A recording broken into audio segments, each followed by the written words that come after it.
ચાલો આજે ખૂબ જ રસપ્રદ વિષય પર વાત કરીએ. આપણે જે નિયોન અને ફ્લોરોસેન્ટ લાઇટ રોજબરોજ જોઈએ છે એની પાછળનું વિજ્ઞાન શું છે? ચાલો એને જરા નજીકથી સમજીએ. ક્યારે કોઈ નિયોન સાઇન જોઈને એવો વિચાર આવ્યો છે કે આ કેવી રીતે ચમકે છે? જુઓ, સામાન્ય બલ્બમાં તો એક તાર હોય છે જે ગરમ થઈને પ્રકાશ આપે છે, પણ અહીં તો એવું કંઈ જ નથી. તો પછી આ રોશની આવે છે ક્યાંથી? આજે આ જ રહસ્ય પરથી પડદો ઉઠાવવાનો છે. તો આપણે શરૂઆત કરીએ છીએ તાર વગરના પ્રકાશની આ અનોખી દુનિયાને સમજવાથી.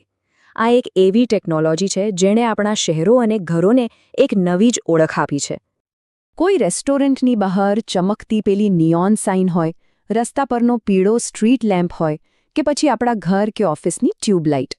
આ બધું જોવામાં ભલે જાદુ જેવું લાગે, પણ એની પાછળ કોઈ જાદુટોણો નથી.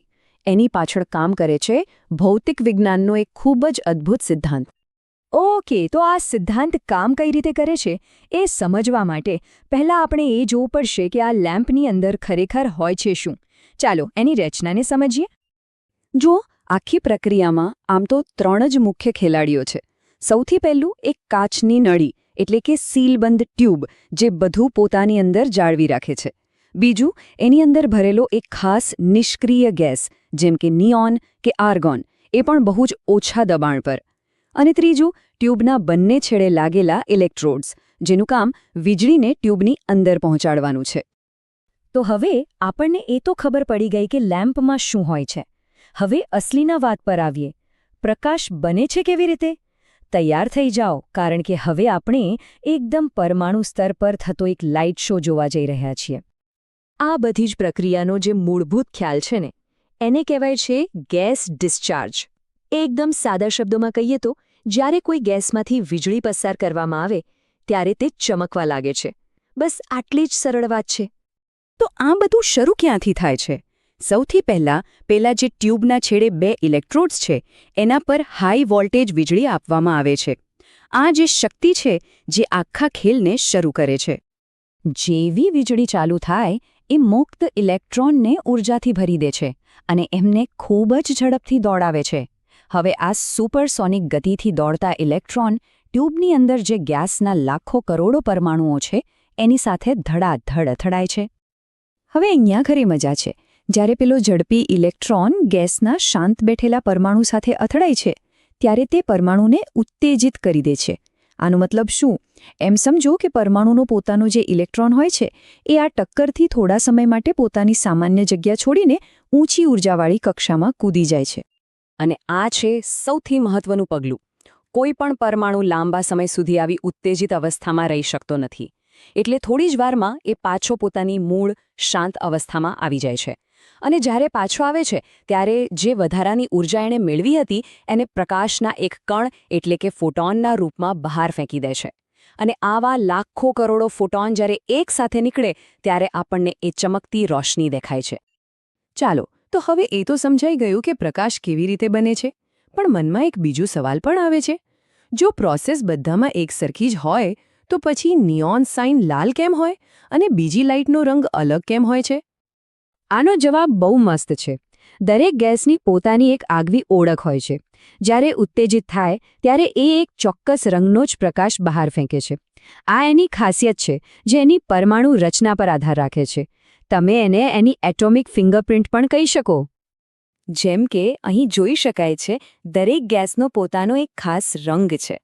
નિયોન આપણને એનો ફેમસ લાલ નારંગી રંગ આપે છે, તો આર્ગોન આછું વાદળી. અને હા, અલગ અલગ રંગો બનાવવા માટે આ ગેસને એકબીજા સાથે મિક્સ પણ કરવામાં આવે છે. આ એક જ સિદ્ધાંતના 2 મુખ્ય ઉપયોગ છે. જુઓ, નિયોન લેમ્પમાં તો બહુ સીધું સાદું ગણિત છે. ગેસ પોતે જ સીધો રંગીન પ્રકાશ આપી દે છે. પણ આપણી ટ્યુબલાઇટ એટલે કે ફ્લોરોસન્ટ લેમ્પ એ થોડો વધારે સ્માર્ટ છે. એની અંદર રહેલો ગેસ પહેલાં તો અદૃશ્ય અલ્ટ્રાવાયોલેટ યુવી પ્રકાશ બનાવે છે. પછી આ યુવી પ્રકાશ ટ્યુબની અંદર લગાવેલા ફોસ્ફરના પડદા પર અથડાય છે અને એ પડદાને સફેદ પ્રકાશથી ચમકાવે છે. તો આ ટેકનોલોજીની આપણા જીવન પર શું અસર થઈ? આ માત્ર એક નવો બલ્બ ન હતો. આ એક એવી ક્રાંતિ હતી જેણે આપણી આખી દુનિયાને, ખાસ કરીને રાત્રિના સમયને હંમેશા માટે બદલી નાખ્યો. આ સમયરેખા જુઓ. એ બતાવે છે કે ગેસ ડિસ્ચાર્જ ટેકનોલોજી પ્રકાશના ઇતિહાસમાં કેટલી મહત્વની કડી હતી. એણે જૂના જમાનાના વધુ પડતી ગરમી પેદા કરતા ફિલામેન્ટવાળા બલ્બ અને આજના આધુનિક એલઈડી વચ્ચેનો જે મોટો ગાળો હતો એને પૂરો કર્યો. તો આખી વાતનો સાર શું છે? આ ટેકનોલોજી જૂના બલ્બ કરતાં ઘણી ઓછી વીજળી વાપરતી હતી. એણે નિયોન સાયન્સ દ્વારા શહેરોની રાતોને જીવંત અને રંગીન બનાવી દીધી. દાયકાઓ સુધી દુકાનો, ઓફિસો અને ફેક્ટરીઓમાં આ જ લાઇટ વપરાતી હતી. અને એટલું જ નહીં, એણે પ્લાઝમા ટીવી જેવી ભવિષ્યની ટેકનોલોજી માટે પણ પાયા નાખ્યા. 20મી સદી તો આ ટેકનોલોજીના પ્રકાશથી ઝળહળે ઉઠી. પણ હવે મોટો સવાલ એ છે કે 21મી સદી અને આવનારા ભવિષ્યને કઈ ટેકનોલોજી પ્રકાશિત કરશે? વિચારવા જેવો પ્રશ્ન છે, ખરું ને? વિચારો, રાત્રે ક્રિકેટ મેચ, ચારે બાજુ ફ્લડ લાઇટ્સનો ઝગમગાટ, અથવા તો હાઈવે પરની પેલી પીળી લાઇટો. આ બધી જગ્યાએ જે મોટા પાયે રોશની ફેલાવે છે ને, એની પાછળ એક જબરદસ્ત ટેકનોલોજી છે.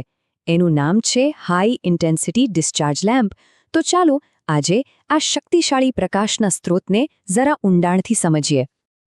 આ સવાલ તો મનમાં આવે જ, ખરું ને? કેવી રીતે ભાઈ એક નાનકડો અમથો બલ્બ આખા સ્ટેડિયમને એવું તો રોશન કરી દે જાણે દિવસ ઉગ્યો હોય? ના, આ કોઈ જાદુ નથી. આ તો શુદ્ધ વિજ્ઞાન અને એન્જિનિયરિંગનો અદ્ભુત કમાલ છે. અને એ કમાલનું નામ છે હાઈ ઇન્ટેન્સિટી ડિસ્ચાર્જ લેમ્પ. ટૂંકમાં કહીએ તો HID લેમ્પ. હા, આ એ જ ટેકનોલોજી છે જે દાયકાઓથી આપણા મોટા જાહેર સ્થળો, આપણા રસ્તાઓ, આપણા સ્ટેડિયમ્સ આ બધાને રોશન કરતી આવી છે. તો આજે આપણે શું જોવાના છીએ? સૌથી પહેલાં તો આ નામનો મતલબ શું છે એ સમજીશું. પછી આ લેમ્પ પ્રકાશ બનાવે કેવી રીતે એ જોઈશું. એના અલગ પ્રકારો એટલે કે HID પરિવારને મળીશું. એના ફાયદા ગેરફાયદા શું છે એની વાત કરીશું.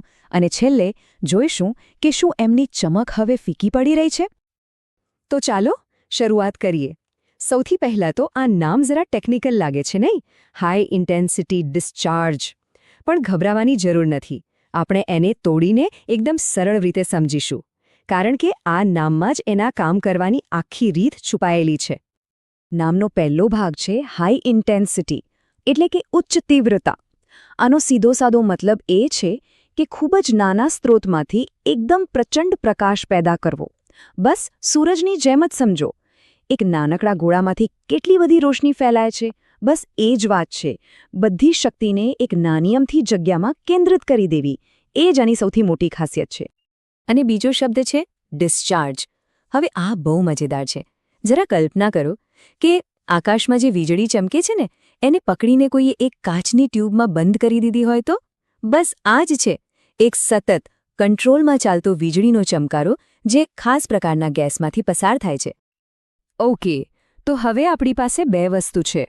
હાઈ ઇન્ટેન્સિટી એટલે કે પ્રચંડ તેજ, અને ડિસ્ચાર્જ એટલે કે કાચની ટ્યુબમાં કેદ કરેલી વીજળી. પણ સવાલ એ છે કે આ બંને ભેગા મળીને પ્રકાશ બનાવે કેવી રીતે? ચાલો હવે લેમ્પની અંદર જઈને જોઈએ કે આખી પ્રક્રિયા થાય છે કેવી રીતે. તો જુઓ, આખી પ્રક્રિયા શરૂ થાય છે બેલાસ્ટ નામના એક ડિવાઇસથી. એનું કામ શું? એ એક જોરદાર હાઈ વોલ્ટેજ કરંટનો ધક્કો મારે છે. આ કરંટ જેવો લેમ્પમાં જાય એટલે અંદર બે છેડાઓ વચ્ચે વીજળીનો એક નાનકડો પુલ બની જાય છે, જેને આપણે આર્ક કહીએ છીએ. હવે આ આર્ક એટલો બધો ગરમ હોય છે કે એની ગરમીથી લેમ્પની અંદર ભરેલો ખાસ ગેસ અને કેટલાક મેટલ સોલ્ટ્સ એટલે કે ધાતુના ક્ષાર તરત જ વરાળ બની જાય છે. અને બસ જેવી આ વરાળ બને એ જ પ્રચંડ તેજ સાથે ઝળહળી ઉઠે છે અને આપણને મળે છે પ્રકાશ. હવે જેવી રીતે એક પરિવારમાં અલગ સ્વભાવના સભ્યો હોય ને, બસ એ જ રીતે HID લેમ્પ્સનો પણ પોતાનો એક પરિવાર છે. અને આ પરિવારમાં કોણ કેવું છે એનો આધાર એ વાત પર છે કે લેમ્પની અંદર કયો ગેસ અને કઈ ધાતુનો ઉપયોગ થયો છે. એના પરથી જ એના પ્રકાશનો રંગ અને એની ખાસિયતો નક્કી થાય છે. આ પરિવારના 3 મુખ્ય સભ્યોને મળીએ. સૌથી પહેલા મર્ક્યુરી વેપર લેમ્પ. ક્યારેક જૂના પાર્ક કે શેરીઓમાં પેલું લીલાશ પડતો વાદળી પ્રકાશ જોયો છે? એ આ જ છે. પછી આવે છે મેટલ હેલાઇડ. સ્ટેડિયમમાં જે એકદમ દિવસ જેવો સફેદ પ્રકાશ હોય છે ને, એ આ ભાઈનો કમાલ છે. અને છેલ્લે high pressure sodium lamp. Highway પર કે મોટા મોટા ગોડાઉનમાં જે પીળો નારંગી પ્રકાશ દેખાય છે, જે સૌથી વધુ કાર્યક્ષમ પણ છે, એ આ લેમ્પમાંથી આવે છે. સારું, આટલી બધી શક્તિ, આટલો બધો પ્રકાશ, પણ દરેક વસ્તુની બે બાજુ હોય છે, ખરું ને? કોઈ પણ શક્તિશાળી ટેકનોલોજીની જેમ જ HID લેમ્પ્સના પણ કેટલાક જોરદાર ફાયદા છે, તો સામે કેટલીક નબળાઈઓ પણ છે. ફાયદા તો એકદમ સ્પષ્ટ છે.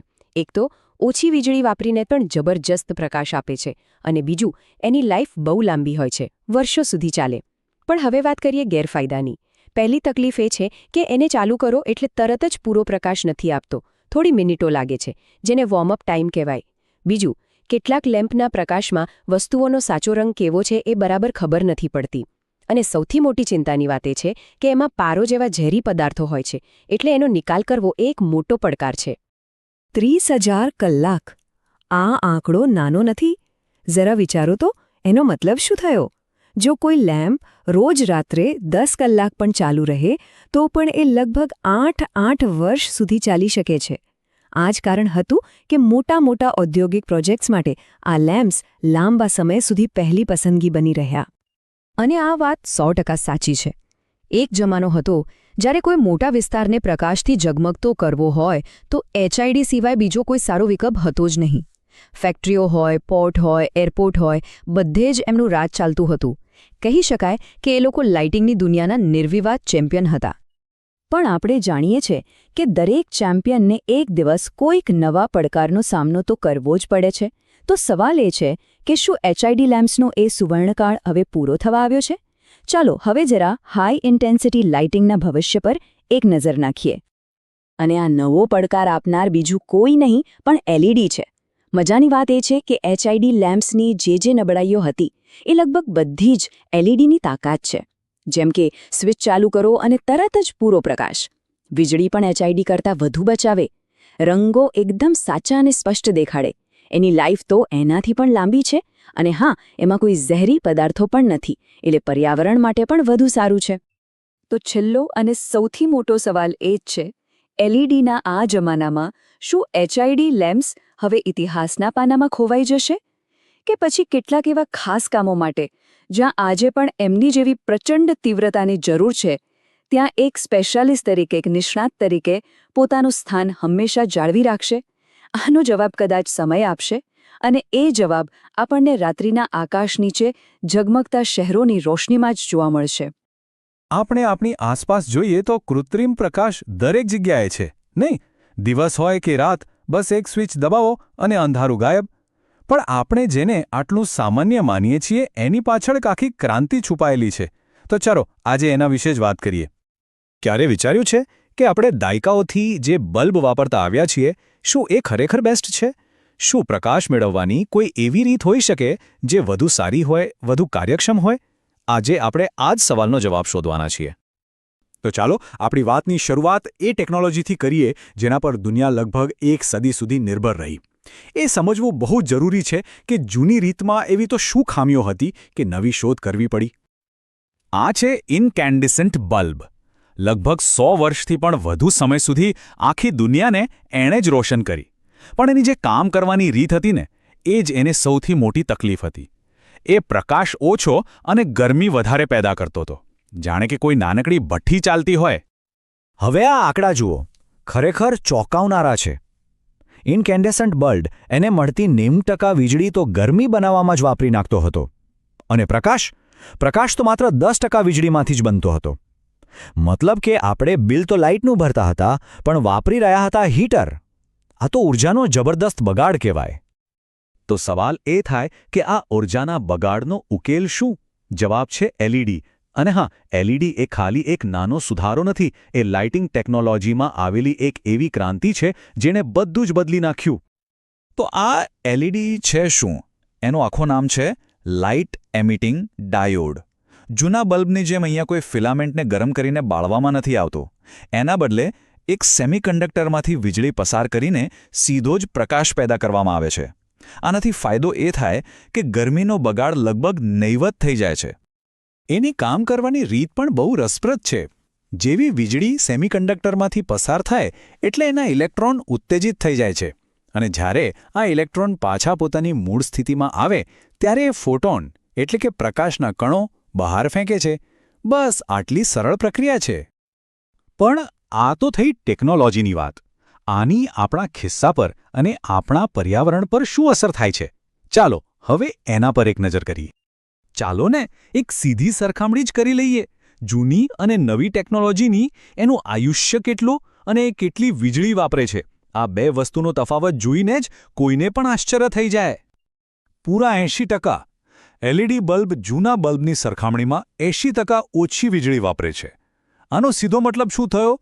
વીજળીના બિલમાં મોટી બચત અને દેશની ઊર્જા પર ઘણું ઓછું દબાણ.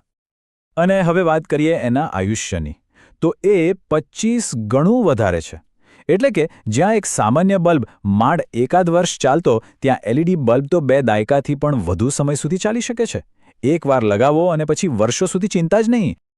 તો ટૂંકમાં કહીએ તો LEDના ફાયદા સ્પષ્ટ છે. વીજળીનો વપરાશ ઓછો, લાઈફ ઘણી લાંબી, પર્યાવરણ માટે પણ સારું, તે વધુ ટકાઉ છે અને એને કોઈપણ ડિઝાઇનમાં સરળતાથી ઢાળી શકાય છે.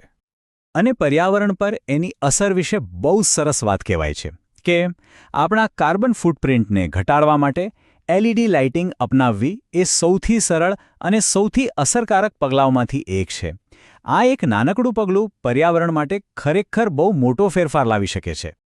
પણ વાત અહીં પૂરી નથી થતી. LED ખાલી એક સારો બલ્બ નથી, એ તો પ્રકાશના ભવિષ્યનો પાયો છે. ચાલો જોઈએ કે આ ટેકનોલોજી ભવિષ્યમાં આપણા માટે કેવા અદ્ભુત દરવાજા ખોલી રહી છે.